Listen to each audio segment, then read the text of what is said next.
के लिए अपनी जिंदगी का अनमोल समय व्यतीत कर रहा है। धन भी काम में नहीं आता और अंत में तन को भी छोड़ना पड़ता है, नहीं तो ये हमें छोड़कर अवश्य चले जाते हैं। इस संसार में जितनी भी चीजें दिखती है, ये सब बाह्य चीजें, भौतिक पदार्थ सब कहते हैं अनित्य है, नश्वर है, नाशवंत है और टेम्पररी है। ये कभी भी परमानेंट नहीं होते, न होने वाले हैं। बंधु, जो तन और जिस तन की रक्षा करने के लिए व्यक्ति अपने जीवन का अनमोल समय व्यतीत करता आ रहा है, आखिर वह तन क्या है? ये शरीर क्या है? ये शरीर किसके द्वारा बना हुआ है? ये शरीर शाश्वत है या नश्वर है? इसका अगर चिंतन करें तो कहते हैं ये शरीर जो है, ये शरीर पुद्गलों से बना हुआ है और पुद्गलों का स्वभाव है सड़न घड़न विध्वंस। ये शरण ग्रहण विध्वंस ऐसे स्वभाव वाला जो शरीर है, ये शरीर हमारी आत्मा का क्या नहीं है? परमानेंट साथी नहीं है, क्योंकि अंतिम समय भी इस शरीर को छोड़ना ही छोड़ना है।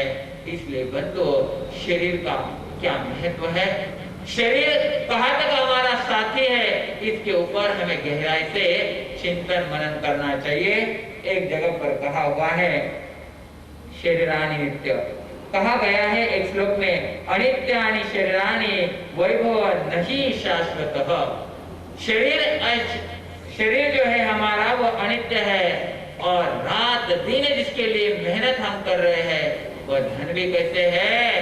अशाश्वत है, वो शाश्वत रहने वाला नहीं है। तो जो व्यक्ति नित्य क्या है, अनित्य क्या है, इसकी पहचान अगर करनी है तो हमें सर्वप्रथम धर्म के मर्म को समझना होगा।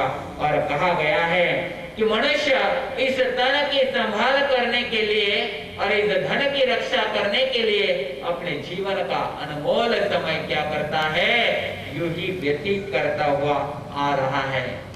हमने धन को संभालने के लिए और कहते हैं कि धन कमाने के लिए हर जिंदगी में प्रयास किया है, एक नहीं अनंत बार इस तन को हमने धारण कर लिया है और तन भी ऐसा नहीं, सुंदर सुंदर रूप भी हमने धारण कर लिए हैं, लेकिन आखिर ये जो पुद्गल का घड़ा है, पुद्गल से बना हुआ शरीर है, आखिर ये एक ना एक दिन अवश्य हमने छोड़ दिया है, हमारे हाथ में कुछ भी नहीं चला है। कहते हैं ना कि मरते समय और व्यक्ति जिंदा होता है, जीवन लेकर आता है, उस वक्त दो ही बातें उसके साथ में चलती है और वह है पुण्य और पाप।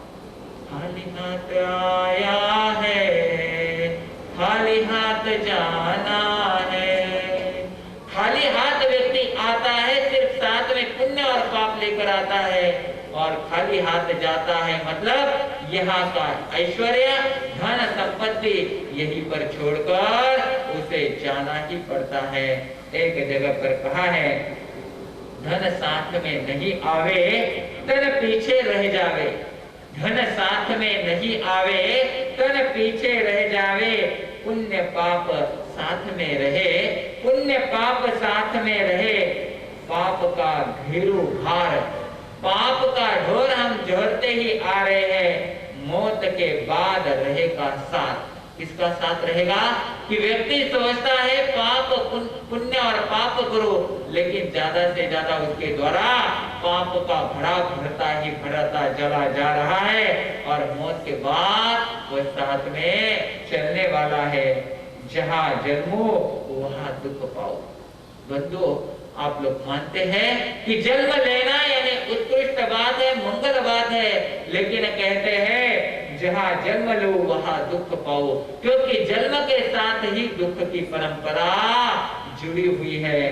गहरे दुख में डुबाए धन साथ में नहीं आवे, धन साथ में नहीं आवे।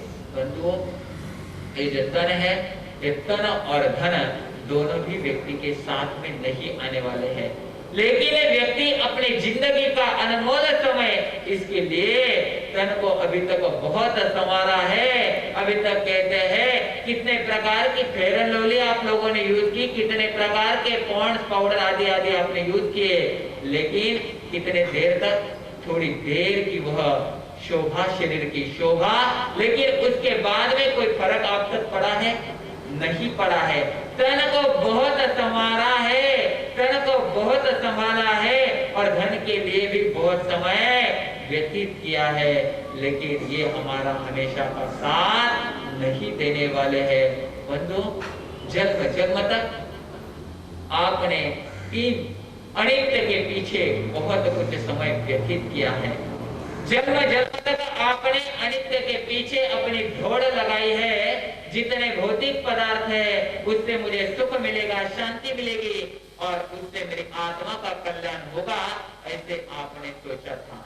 लेकिन अभी तक हम जहां है वहां के वहां है। इसका कारण है हम अनित्य के पीछे भाग रहे हैं। लक्ष्मी चंचल है। लक्ष्मी एक जगह पर हमेशा स्थिर नहीं रहती है। इसलिए कहते हैं जितने भी भौतिक पदार्थ है, धन है, संपत्ति है, लक्ष्मी है, ये कैसी है? अशाश्वत है, टेम्पररी है। और हमने बड़ी भूल जिंदगी में यही की कि हम अनित्य के पीछे भाग रहे हैं और अनित्य में ही परमानेंट सुख प्राप्त कर रहे हैं। ये जिंदगी की सबसे बड़ी भूल हमारी हुई है, क्योंकि जड़ कभी चेतन नहीं बन सकता और चेतन कभी जड़ नहीं बन सकता। और जड़ में सिर्फ लुभावने की ताकत है, वो परमानेंट सुख और शांति देने की ताकत एकमात्र चेतन यानी हमारी आत्मा में है।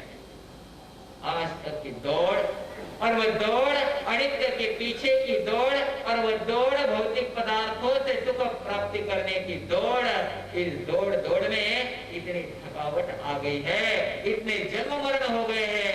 प्रभु भगवान महावीर स्वामी फरमाते हैं अब जाग जाओ। इतने दिन और नित्य के पीछे की दौड़ आपके कोई काम में नहीं आई है।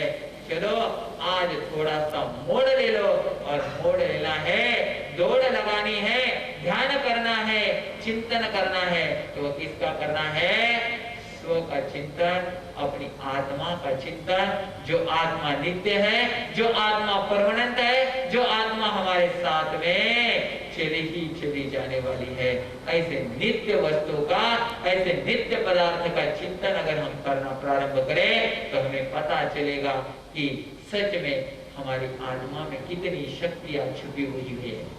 बंधु, कहते हैं एक बार की घटना, भरत चक्रवर्ती का नाम सबने सुना है।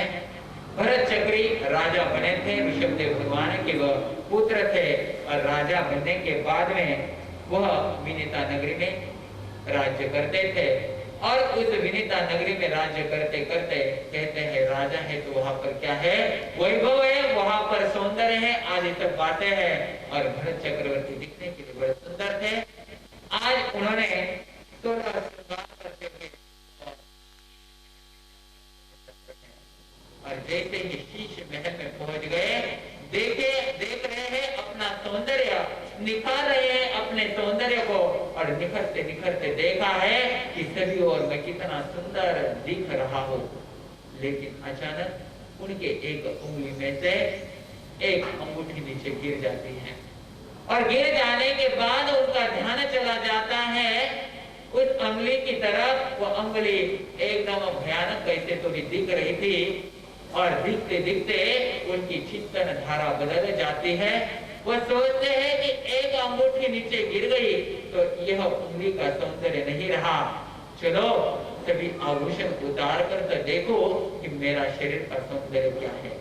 एक एक आभूषण उतारते गए, मन में चिंतन की धारा चल रही है, और जैसे कि जैसे आभूषण सब उतार दिए, देख लिया कि मेरे तन की शोभा किसके द्वारा है? तो वह भौतिक पदार्थ आभूषणों के द्वारा है। अब आगे चिंतन की गहराई बढ़ती जा रही है। सोचा ये वस्त्र जो है, ये वस्त्र भी निकाल कर देखो कि मेरे तन क्या है, ये तन कैसा है। और एक एक वस्त्र उतारते गए, पूर्णतः नग्न होकर उन्होंने अपने सौंदर्य को निखारा, देखा कि कितना भयंकर ये शरीर है। इस शरीर की जो शोभा है वो शोभा बाह्य पदार्थों के द्वारा ही शरीर की शोभा है। की धारा गहराई तक पहुंच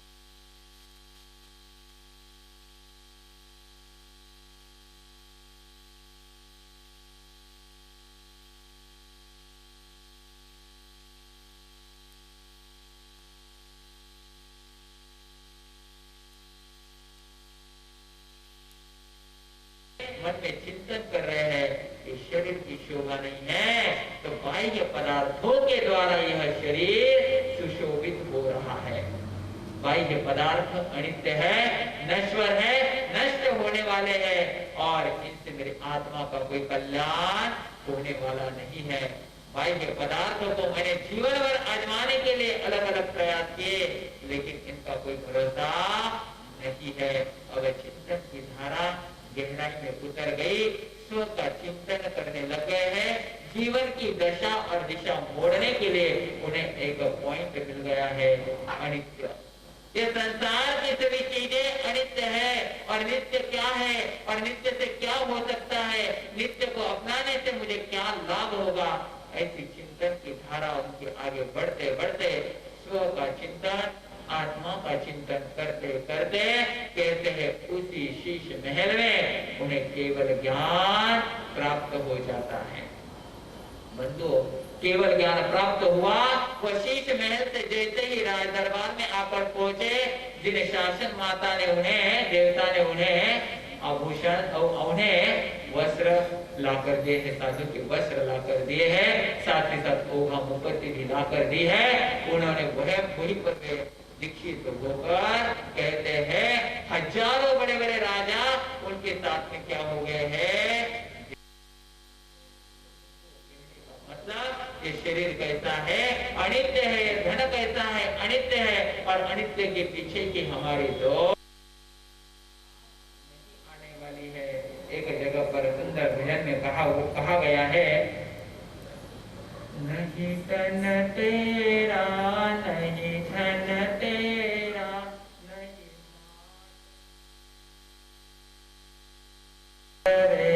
इस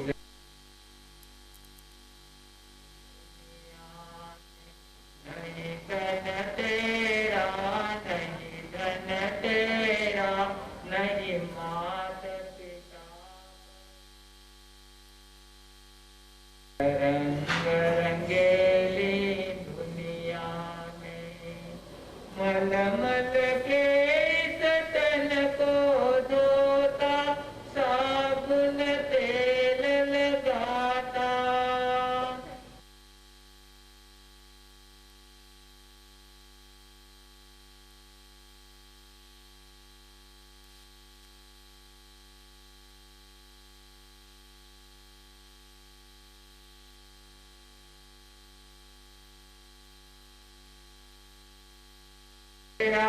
उठता तब होते छार रे इस रंग रंगेली दुनिया में, नहीं तन तेरा नहीं धन तेरा नहीं मात पिता परिवार रे इस रंग रंगेली दुनिया में। के ऊपर अभी तक बहुत ताबत लगाए हैं और बड़े बड़े पोशाक तूने धारण कर लिए हैं, लेकिन कहते हैं फिर भी ये कोई काम में आने वाला नहीं है। आगे कहते हैं धन के खातिर कितनी कितनी दगाबाजियां करता, भूख प्यास सर्दी गर्मी की दिल में परवन धरता, जी हाँ दिल में परवन धरता। फिर भी तेरा मरती बेला मिलता नहीं कर ले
बढ़ती ही बढ़ती जाने वाली है।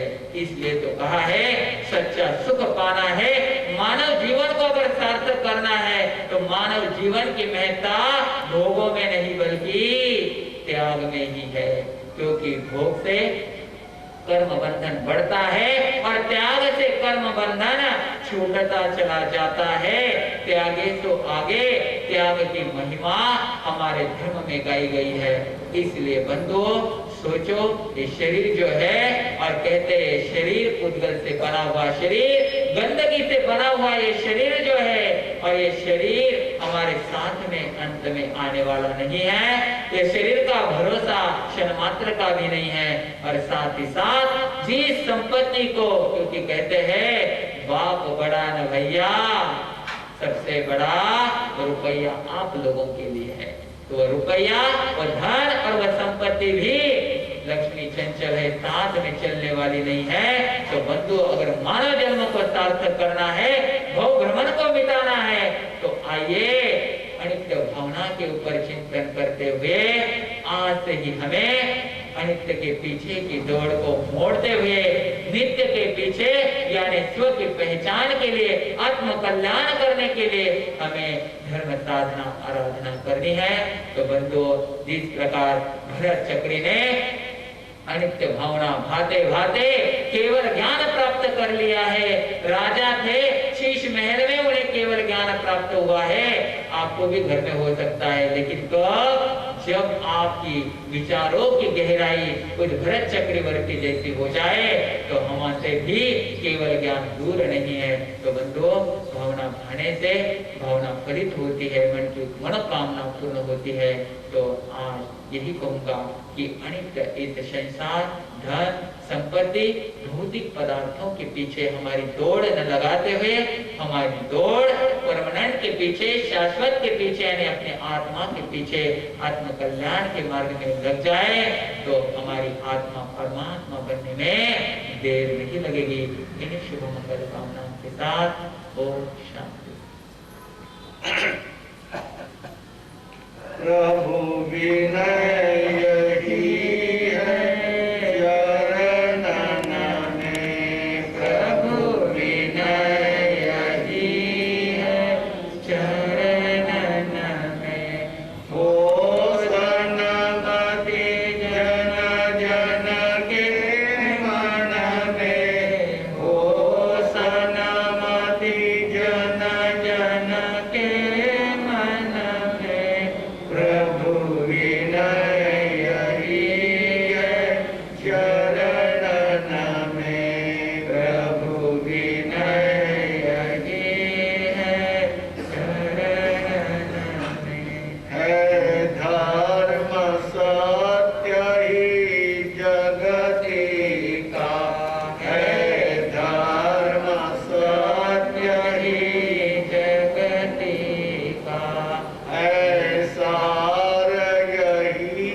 महामहिम गुरुदेव के चरणों में वंदन। समादरणीय संत वृंद, विदुषी महासती वृंद, धर्म प्रेमी भाइयों, माता और बहनों, मार्गानुसारी का दूसरा बोल आपके सामने रखा जा रहा है। जिन जिन आत्माओं को मोक्ष तक पहुंचना है, उन उन आत्माओं के लिए यह मार्गानुसारी के जो बोध है वे बड़े महत्वपूर्ण होते हैं। वैसे ही हमारा आचार होना चाहिए। शिष्टाचार प्रशंसक यह सूत्र था आचार्य का, अर्थात ऐसे ही व्यक्ति की स्तुति करे, ऐसे ही व्यक्ति की प्रशंसा करे जिन व्यक्तियों का आचार श्रेष्ठ है, विचार श्रेष्ठ है, जिसके जीवन के अंदर वास्तविक सत्य छुपा हुआ है। ऐसे व्यक्ति की ही हमें क्या करनी चाहिए? हमेशा प्रशंसा करनी चाहिए। मैंने कल बताया था कि जिस व्यक्ति के अंदर क्या है, कुछ विशेष गुण, अर्थात वह किसी कृतज्ञ रहता है, हर एक व्यक्ति के प्रति जो कृतज्ञ रहता है वही आगे जा करके यानी महान बन सकता है। इसके लिए यह शर्त बताई थी। अगली शर्त है वह निंदा से हमेशा दूर रहने वाला हो, बड़ा व्यक्ति भी क्यों ना हो। यदि वह उसके अंदर ये दुर्गुण है, निंदा यदि किसी की वह करता है तो सोच लेना वह कभी भी महान नहीं हो सकता है। आप जानते ही है, अनेक प्रकार के रस बताए हैं। उन रसों में एक बार कहते हैं राज्यसभा के अंदर पूछा गया कि कौन सा रस श्रेष्ठ। कोई कहता है अम्बे का रस श्रेष्ठ है, कोई कहता है इक्षु रस श्रेष्ठ है, कोई क्या कहता है। हर एक ढंग से अपने अपने ढंग से क्या कहने लगे, रस अमुक रस बहुत श्रेष्ठ होता है। परंतु एक व्यक्ति ने कहा कि भाई निंदा का रस सबसे महत्वपूर्ण। आपके भी कानों पर किसी की निंदा चली जाती है और बातें सभी कुछ भूल जाते हैं। भूलते या नहीं भूलते?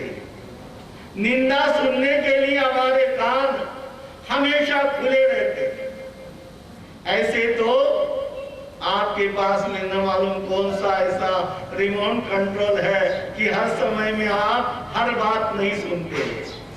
सुनते हैं, कई अच्छी बात कही तो वह सुना कर लेते हैं, उसको छोड़ देते हैं, वह कान पर नहीं जाती है। संतों की बात कहते हैं तो उसको भी कोई लोग सुनते हैं, कोई नहीं सुनते हैं।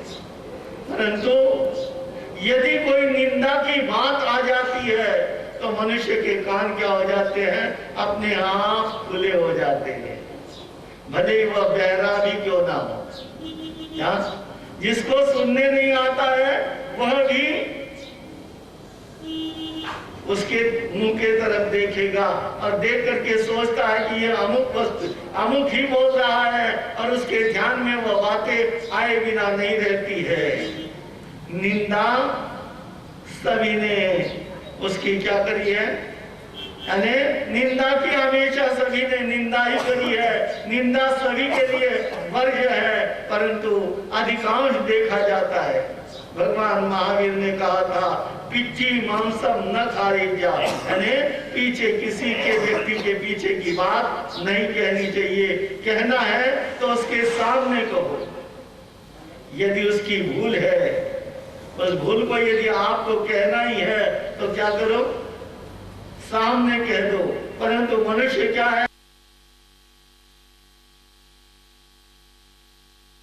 रहेगा परंतु सामने नहीं कहेगा। कहते हैं तीर्थंकरों की भी मनुष्य निंदा करता है, इसकी निंदा नहीं होती। अच्छे अच्छे व्यक्ति की होती है। कहते हैं कि ऋषभदेव भगवान के चरणों में भरत पहुंचा ही था, और पहुंचने के बाद में उन्होंने संसार के प्रति अपनी उदासीनता जैसे ही बताई तो उन्होंने कहा कि भरत तुम क्या है कि चरम शरीरी हो, अंति यानी तुम्हें मोक्ष में जाना ही जाना है।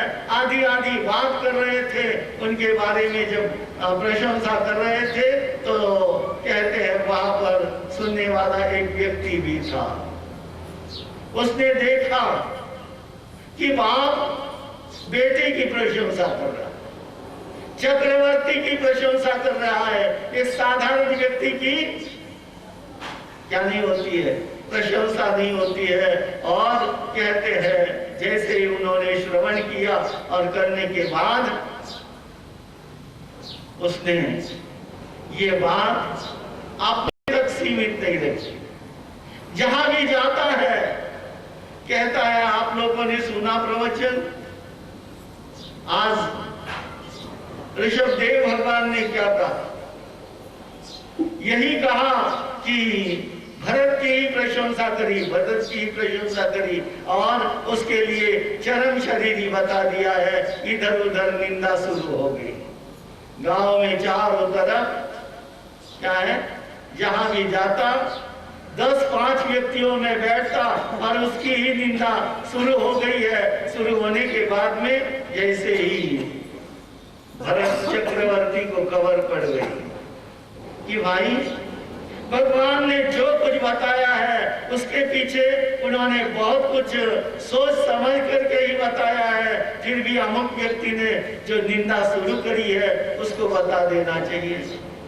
एक साधारण व्यक्ति, वह भी बड़े बड़े की निंदा करने में क्या है, कभी थकता नहीं है। देखा गया है, ऐसे कितने ही उदाहरण आपके सामने हैं। मैंने 2-4 दिन पहले भी बताया था कि सीता जैसे महासती को भी, उसकी भी क्या है, 14 वर्ष तक जंगल में क्या करती रही है, पति के साथ में वनवास भोगती रही है। सब कुछ उसने जीवन के अंदर कभी भी किसी को बुरे दृष्टि से भी नहीं देखा है, किसको भी अपने जीवन में और किसी को नहीं आने दिया है। ऐसी पवित्र नारी, और उसके ऊपर भी लोग छीटाकसी करने के लिए उस समय में कम थे। किसकी निंदा नहीं होती? विचार यही हमें करना है कि वास्तविक तीर्थंकरों की भी कोई निंदा छोड़ता नहीं है। शायद पुरुषोत्तम रामचंद्र की भी निंदा कोई छोड़ता नहीं है। अच्छे से अच्छे व्यक्ति की भी निंदा हो ही जाती है। मैं बता रहा था कि उन्होंने देखा कि अमुक व्यक्ति ने मेरी क्या करी है, निंदा करी है, परंतु वह नहीं समझता है। उसको बता देना है कि मैं इतना बड़ा राज्य करते हुए भी इससे कैसे मैं निर्लेप रहता हूं। राज्य है, 6 खंड का राज्य मेरे पास में है, परंतु 6 खंड के प्रति भी मेरी कोई आसक्ति नहीं है। क्या नहीं है?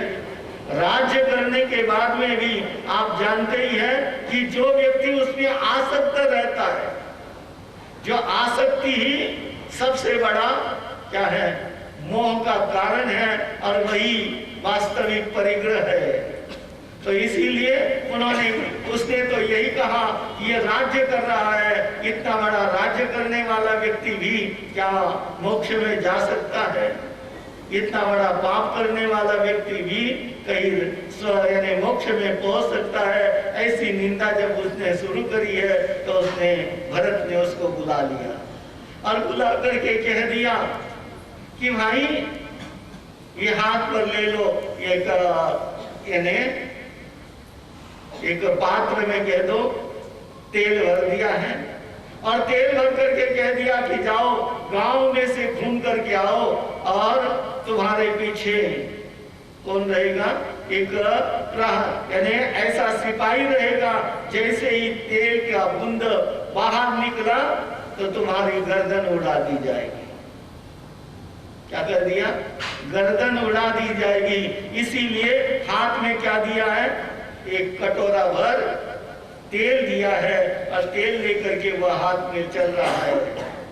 रास्ते के अंदर जगह जगह पर उन्होंने पहले ही बड़े बड़े अच्छे से अच्छे नाटक खड़े कर दिए थे, मनोरंजन के साधन खड़े कर दिए थे, परंतु उस व्यक्ति को कहा कि जैसे ही तेल थोड़ा भी निकला तो क्या हो जाएगा? तुम्हारी गर्दन उड़ा दी जाएगी। अब सबसे बड़ा भय होता है तो कौन सा भय होता है? मृत्यु का भय सबसे बड़ा होता है। और होने के कारण से वह व्यक्ति सोचता है कि मुझे चलना जरूर है, एक एक कदम आगे बढ़ना है, परंतु इसमें से एक तेल का बूंद भी बाहर नहीं आना चाहिए। एकमात्र लक्ष्य यही है, हाथ में कटोरा है और लेकर के चल रहा है। चलते चलते कहते हैं पूरे नगर के अंदर प्रदक्षिणा उसने कर ली है, प्रदक्षिणा करके वहां पर पहुंचा है, एक तेल की बूंद भी नहीं छटने दी। तो कहने लग गया कि भाई रास्ते में तूने क्या क्या देखा? वह कहता है क्या क्या देखा? मुझे तो कोई मालूम नहीं है रास्ते में क्या हो रहा था। क्या पूछने कहने लग गया? रास्ते में कहीं पर नाच गान हो रहा था, कहीं नाटक हो रहा था, कहीं क्या हो रहा था, परंतु उसको पूछा गया कि तूने क्या देखा रास्ते के अंदर? कहता है कि मुझे और कुछ भी नहीं दिखा, एकमात्र तेल का यह कटोरा ही मेरे सामने था और उसको ही देख करके मैं चल रहा था, इसके अलावा मेरी कहीं भी इधर उधर दृष्टि नहीं थी। तो भरत ने यही कहा कि भले ही मैं राज्य भी करता हूं, क्या करता हूं? राज्य भी करता हूं, तो भी मेरा लक्ष्य एकमात्र होता है, आत्म लक्ष्य बन करके बाहर क्या हो रहा है इसका भी मुझे कोई पता नहीं रहता है। बाहर मैं कुछ भी लक्ष्य देता नहीं हूँ, एकमात्र आत्म कल्याण की बात सोचता हूँ। इसीलिए भगवान ने जो कुछ बता दिया है उसको वह सत्य और तथ्यपूर्ण है। तूने उसकी उनकी भी निंदा करी है। जैसे उसके ध्यान में आ गया कि मैंने ये लक्ष्य केंद्रित रखा, इसीलिए एक बूंद भी नहीं गिरने दिया। इसी तरह से यह राज्य भी कर रहे हैं, परंतु इनका लक्ष्य एकमात्र आत्म लक्ष्य है। हमें भी सोचना है, संसार करते हुए भी यदि मनुष्य क्या करे, एकमात्र लक्ष्य रखे, आत्म कल्याण की बात सोचता रहे, तो क्या हो जाएगा? बाहर का जितना भी वातावरण है वह तुम्हारे आत्मा के लिए अहितकारक बन नहीं सकता है। इसीलिए प्रत्येक व्यक्ति को सोचना है कि मनुष्य को निंदा बहुत ज्यादा प्रिय होती है। निंदा श्रवण के लिए हर एक जगह पर निषेध किया गया है। भगवान महावीर ने भी स्पष्ट कह दिया कि किसी का भी पीठ के पीछे मांस मत खाया करो, अर्थात पीठ के पीछे किसी की बात मत करा करो। परंतु हम क्या करते हैं? हमेशा हमारा एक ही लक्ष्य होता है कि निंदा करो, और आलोचना करना बहुत सरल होता है, परंतु कभी सोचते नहीं है कि आलोचना करनी है, किसकी करनी है? अपनी स्वयं की कभी मनुष्य आलोचना नहीं करते हैं।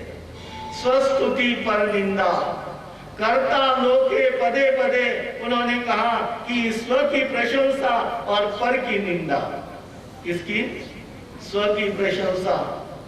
मनुष्य अपनी प्रशंसा हमेशा करता रहता है कि मैंने ये किया, मैंने वो किया, मैं ऐसा हूं, और अपने आप को हर एक व्यक्ति शुद्ध बताने की कोशिश करता है। किसी को भी पूछो, कोई भी अपनी गलती सोचता है, कभी अपनी बात को देखता है कि मेरे अंदर कितनी कमी है। हम क्या करते हैं? एक देखते हैं ना, अंगुली, यानी अंगूठा और साथ ही साथ ये तर्जनी।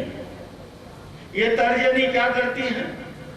दूसरे के अवगुणों को देखती है, वह बताती है, और उसके पीछे छुपा हुआ कौन है? यह अंगूठा है। क्या करता है?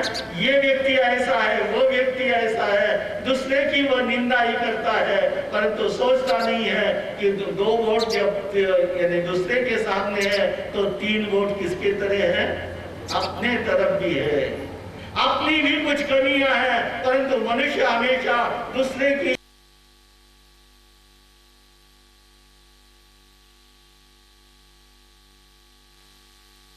को प्रिय नहीं होती है। प्रशंसा हर एक को प्रिय होती है। हर व्यक्ति चाहता है कि मेरी दुनिया में प्रशंसा हो, लोग मुझे अच्छा कहे, भले ही योग्यता हो ना हो, परंतु हर व्यक्ति क्या चाहता है? निंदा किसी को भी प्रिय नहीं होती है। मैंने कुछ दिन पहले एक बात पढ़ी थी। कहते हैं एक चित्रकार था, बहुत होशियार चित्रकार था, और उस चित्रकार ने सोचा कि यमराज आएगा और यमराज से बचने के लिए क्या उपाय सोचना चाहिए। हाँ, यमराज अभी सुना ना, मृत्यु आने के लिए आने ही वाला है, कभी भी ये छूटने वाला नहीं है। मृत्यु अवश्य में है, परंतु वह सोचता है कि मृत्यु से मुझे बचना है। किससे बचना है? आप भी मृत्यु से बचना चाहते हैं कि नहीं चाहते? हर व्यक्ति चाहता है, मरना कोई नहीं चाहता है, हमेशा मनुष्य जीवित रहना ही चाहता है। वह सोचता है कि यमराज, क्योंकि मेरा आयुष्य अब थोड़े दिनों में पूरा होने वाला है, उम्र हो गई है, और इसीलिए मुझे कोई न कोई उपाय करके रखना चाहिए। क्या करके रखना चाहिए? करके यानी कुछ न कुछ उपाय करके रखना चाहिए कि यमराज भी आ जाए तो यमराज को भी ध्यान में नहीं आ जाए कि अमुक व्यक्ति कौन है, असली कौन है और नकली कौन है, इसका पता न लग जाए। इसके लिए उसने क्या कर दिया? अपनी स्वयं की वो 70-80 प्रतिमा बना ली। क्या बना ली? प्रतिमा बना ली है, स्वयं की प्रतिमा बना ली है, और सोचने लग गया कि यमराज आएगा तो इसमें मैं छुप करके बैठ जाऊंगा। क्या करूंगा? इन मूर्तियों में मैं छुप करके बैठ जाऊंगा, यमराज पहचान नहीं सकेगा, और पहचान न सकने के कारण से वो किसको लेके जाएगा? दूसरे मूर्ति को लेकर के चला जाएगा। मैं बच जाऊंगा, और बचने के लिए हर एक व्यक्ति प्रयत्नशील रहता है। उसने भी ऐसा ही प्रयास किया। ऐसी अनेक मूर्तियां तैयार कर ली है, और तैयार करके सोचने लग गया कि जैसे यमराज आएगा मैं उसमें छुप जाऊंगा। एक दिन यमराज आ ही गया। क्या हो गया? यमराज आ ही गया, और आकर के उसने देखा कि यमराज आ गया है, चलो छुप करके बैठ जाओ इस मूर्तियों में। क्यों? यानी भले वह कहानी कितनी सत्य है कितनी असत्य है अलग बात है, परंतु हमें विचार करना है कि उसमें से कुछ ग्रहण करना है। उसमें जाकर के वह बैठ गया। बैठते ही यमराज भी आश्चर्यचकित हो गया कि मैं यही देख रहा हूं कि असली कौन सा है और नकली कौन सा है। ऐसी हुबहू उसने मूर्तियां बना रखी है, मानो वह बोल रहा है, वह सामने दिख रहा है। किसको मैं लेकर के जाऊं? मैं अमुक व्यक्ति के लिए जरूर आया हूं, और उसको लेकर के मुझे जाना है। यदि नहीं गया तो क्या हो जाएगा? मुझे भी उपालंब मिलेगा। इसके लिए क्या है? उस व्यक्ति को ढूंढना है, परंतु कैसे ढूंढा जाए, किसको उठा करके ले जाऊं, यही सोच रहा था। और सोचते सोचते उसने देखा कि मनुष्य के अंदर एक कमी है। क्या? बाकी तो सब कुछ ठीक है, परंतु इसके अंदर एक कमी है। वो कमी यदि उसको सामने रखूंगा तो जरूर अपनी निंदा वह सुन नहीं पाएगा, अपनी कमियां वह देख नहीं पाएगा, और इसीलिए वह बोलने लग जाएगा, और उसको उठा करके मैं ले चला जाऊंगा। इतने में क्या कर दिया? उसने कहा कि वाह रे वाह, कैसा गजब का यह कौन है? मूर्तिकार है। यह कारीगर ऐसा है कि जिसने हुबहू अपनी मूर्तियां खड़ी कर दी है। कितनी इसके अंदर योग्यता है। सबसे तो पहले उसकी बहुत अधिक प्रशंसा करी है, इतनी प्रशंसा करी, उसको ऐसा झाड़ पर बिठा दिया, और फिर उसको अंदर कहने लग गया कि ये कमी रखी है। क्या कहने लग गया? इस मूर्तियों के अंदर एक ही कमी है। अब वह असली जो व्यक्ति था ना, मूर्तिकार, वह एकदम विचार करने लग गया कि इसके अंदर क्या कमी रहेगी है, और वह खड़ा हो गया। खड़ा होते ही कहने लग गया इसमें क्या कमी रहेगी? कहने लगे एक ही कमी रह गई है, तूने क्या कर लिया है? अपनी कमियों को कभी देखा ही नहीं है और अपनी भूल को कभी देखा ही नहीं है, इसलिए उसने अपनी मैंने तो प्रशंसा तो सुन सका परंतु निंदा सुनने की क्षमता तेरे अंदर नहीं है, और इसीलिए मैं आया हूँ, तेरे लिए ही आया हूँ। उठा करके लेकर के चला गया। कहानी बड़ी लंबी चौड़ी है, परंतु सिर्फ मुझे यही कहना है कि मनुष्य अपनी प्रशंसा तो सुन सकता है परंतु निंदा किसी को भी प्रिय नहीं होती है, और थोड़ी सी भी कोई निंदा कर लेते हैं। इसीलिए प्रत्येक व्यक्ति को सोचना है कि मुझे जब अपनी निंदा प्रिय नहीं है तो दूसरे को कैसे हो सकती है। इसीलिए किसी की भी निंदा करना हमारे लिए तो वर्ज्य है। श्रावक के लिए तो बिल्कुल वर्ज्य है कि किसी की भी निंदा मत करो। करना है तो हर एक की प्रशंसा करो, और निंदा ही करनी है तो अपनी स्वयं की निंदा करो। निंदामी गरियामी, यानी स्वयं की निंदा करो, स्वयं की गणना करो। जब तक आप अपनी स्वयं की निंदा नहीं करोगे वहां तक आत्मा के ऊपर लगे हुए पाप उससे दूर नहीं किए जा सकते हैं। आत्मा को पवित्र बनाने के लिए स्वयं की निंदा बहुत श्रेष्ठ होती है। बस आज इतना ही कह करके मैं अपने विषय को एक विराम देता हूँ। बोलो भगवान महावीर स्वामी की जय। आनंद आनंद